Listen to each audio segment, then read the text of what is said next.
تاسې ویډیو ودروئ او وګورئ چې که چیرې له 1 او یا سره 24 جمع شي څو کېږي.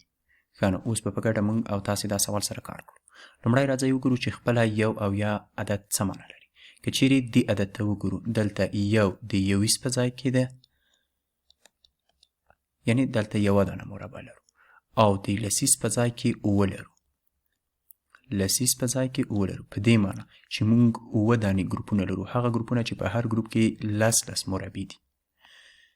په عین ډول که چیرې لاندې عدد ته وګورو دلته بیا هم د 21 په ځای کې 4 لرو، د 21 په ځای کې 4 لرو او د لسیز په ځای کې 2 لرو، یعنی 2 هغه ګروپونه چې په هر ګروپ کې 10 مربع دي. که چیرې وغواړو چې یاد عددونه سره جمع کړو نو لومړی باید له 21 څخه پیل وکړو.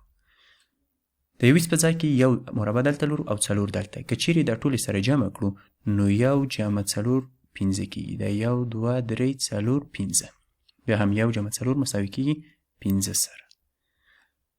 اوس به د لسیز ځای ته راشو. د لسیز په ځای کې 9 ګروپونه دلته لرو او 2 ګروپونه دلته لرو. که چیرې وغواړو چې دا ټول سره جمع کړو نو 9 جمع 2 څو کېږي؟ 9.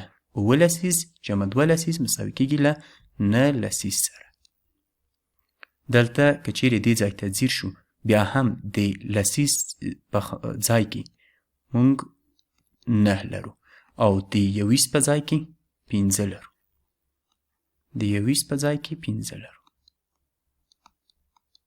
9 لسیز او 15 21 15 نوي کېږي.